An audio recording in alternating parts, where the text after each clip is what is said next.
Davy avec le Distilben, un podcast de Réseau DES France.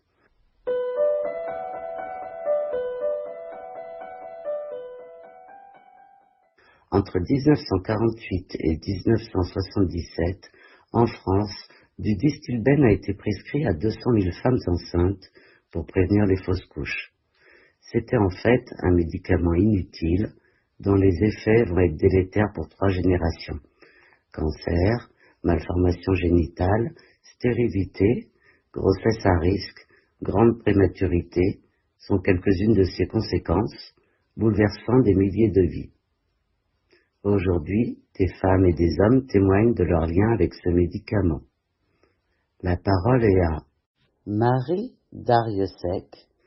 L'épisode du jour, un lien avec l'écriture. Je m'appelle Marie Dariussec, je suis écrivaine, j'ai 55 ans et je suis une victime du Distilben. Je suis aussi fièrement la marraine du réseau DES France.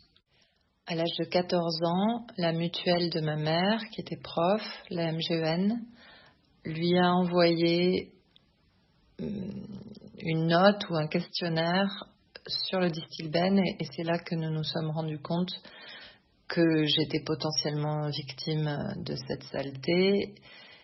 Et à l'âge de 14 ans, je me suis dit que peut-être je n'aurais jamais d'enfant. C'est resté très abstrait, mais une grande angoisse quand même, jusqu'à mes 30 ans quand j'ai rencontré quelqu'un avec qui j'ai voulu avoir des enfants. J'ai la chance d'avoir eu 3 enfants qui ont aujourd'hui 23, 20 et 15 ans, qui sont tous les 3 en bonne santé, en dépit de quelques soucis de santé mentale, mais qu'on peut aussi attribuer à leur épreuve du confinement. Mais aujourd'hui, ils vont bien. Quand j'ai été enceinte de mon premier enfant, j'ai été mal suivie. Ma gynécologue n'était pas assez au courant de ce qu'était le Distilben. Et une des choses que j'ai apprises avec cette expérience, c'est la situation d'en savoir plus que son propre médecin, d'être une patiente savante en fait. Et en l'an 2000, quand j'étais enceinte de mon premier enfant, une patiente qui n'était pas crue, qui n'était pas prise au sérieux. Lors d'une échographie où mon mari, qui m'accompagnait pour me soutenir, a insisté pour que l'échographe mesure la longueur de mon col, puisque j'avais un col de l'utérus quasiment totalement aplati.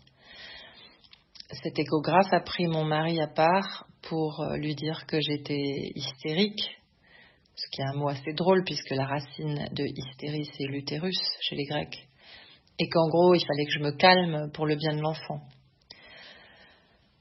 Notre premier enfant a failli naître à 5 mois et demi de grossesse. L'hôpital, j'étais à Paris, l'hôpital nous a relativement bien pris en charge avec le mot d'ordre qu'il ne fallait surtout pas que l'enfant sorte. Là, ça nous est tombé dessus, à quel point nous étions optimistes, finalement trop optimistes, et que cet enfant pouvait naître et mourir, ou bien naître et avoir de très graves problèmes, des handicaps liés à sa très grande prématurité. Je suis donc restée strictement allongée à l'hôpital sous l'oxène qui m'empêchait d'avoir des contractions, qui me faisait battre le cœur très fort, etc. La poche des os était crevée, donc j'étais sous antibiotiques en permanence. Ça a été vraiment éprouvant. Après, j'étais dans un couloir où se mouraient des femmes de cancer des ovaires et de l'utérus, et j'étais hospitalisée là. Donc je prenais les choses, ma foi, j'étais plutôt mieux lotie que les autres. Et puis finalement, mon fils est né à 7 mois, à 32 semaines, 1 mois de couveuse, très éprouvant. Il y aurait trop de choses à en raconter. Pour ma deuxième fille, mon deuxième enfant qui est une fille,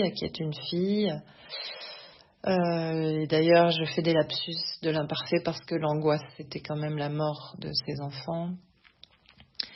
On a été directement orienté sur un hôpital de la bonne catégorie à Port-Royal, enfin à Saint-Vincent-de-Paul à Paris où était le docteur Tournaire. Avec lui j'ai été bien prise en charge, il m'a fait un cerclage du col et je suis restée strictement allongée toute ma grossesse.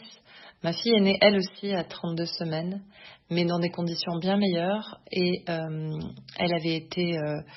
on avait préparé sa venue prématurée, ce qui a tout changé. Et elle est restée seulement 3 semaines en couveuse. 1 semaine de moins, c'est beaucoup. Malheureusement, comme son aînée, je n'ai pas vraiment pu l'allaiter. Et autant l'obstétricien, l'anesthésiste, elle est née par césarienne. Il y a eu des complications. Bon. Autant ils ont été formidables, autant le pédiatre a été absolument odieux et m'a empêché d'essayer de l'allaiter. Il a jeté le lait que j'avais tiré. Enfin, tout ça a été affreusement éprouvant et n'a pas grand-chose à voir avec le Distilbène, sauf la situation de très grande fragilité psychologique dans laquelle nous étions jeunes parents. Pour ma troisième, je ne raconte pas aussi les difficultés pour tomber enceinte, même si finalement je suis tombée enceinte à chaque fois naturellement.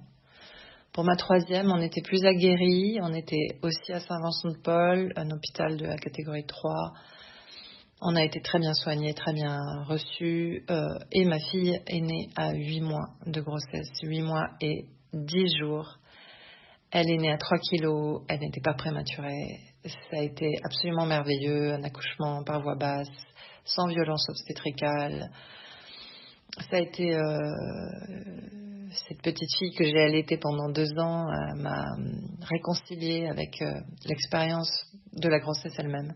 Mais je suis aussi restée allongée, strictement à plat ventre, c'est-à-dire le ventre strictement horizontal, avec des crampes dans la nuque, les épaules, les jambes, avec une perte, fonte musculaire, avec...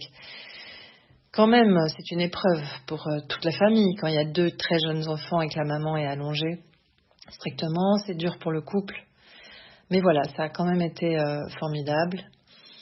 Avec ma mère, les rapports sont bons parce qu'elle a eu une histoire très dure aussi de perte de son premier-né, qui a été traité comme une fausse couche, ce qui n'était pas le cas. On lui a donc donné du Distilbène dans les années 60. Et elle se méfiait beaucoup des médicaments et elle n'a pas observé strictement son ordonnance et elle a en quelque sorte préservé mon utérus.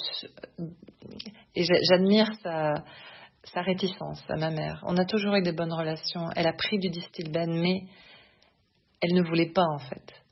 Donc mon utérus est très abîmé, il est très petit, il est en forme de Y, il est complètement biscornu, mais il a pu porter 3 enfants pas jusqu'à terme, mais 3 enfants vivants et en bonne santé aujourd'hui. Personne ne devrait vivre ce genre d'épreuve, même si moi, finalement, ça s'est plutôt bien passé. Personne ne devrait vivre ça et le laboratoire s'est vraiment conduit comme un... Enfin, c'est des gros salopards, quoi. Je suis prudente avec les médicaments que je prends, même si je n'ai pas développé non plus de paranoïa. Je pense qu'il y a de très bons médecins et de très bons médicaments, et heureusement que la plupart des médicaments existent, même s'il est évident que des marchés se créent sur des maladies qui n'existent pas. Ça, c'est l'histoire des laboratoires pharmaceutiques et du capitalisme. J'ai écrit mon premier roman, Truisme, parce que je me sentais aussi un peu comme un monstre.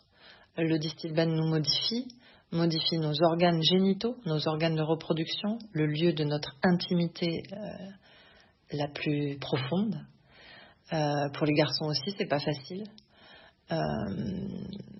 Truisme a été le livre où j'ai pu exprimer ma colère et mon ironie aussi, et quand même ma vitalité, ma joie de vivre aussi malgré tout ça.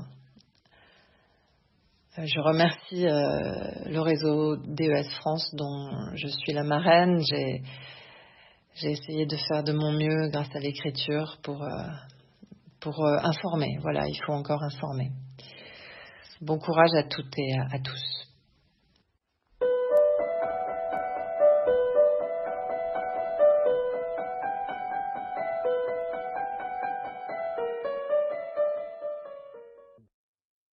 Toutes les informations sur le Distilbène, que l'on appelle aussi DES, sont sur le site de l'association à l'adresse des-france.org.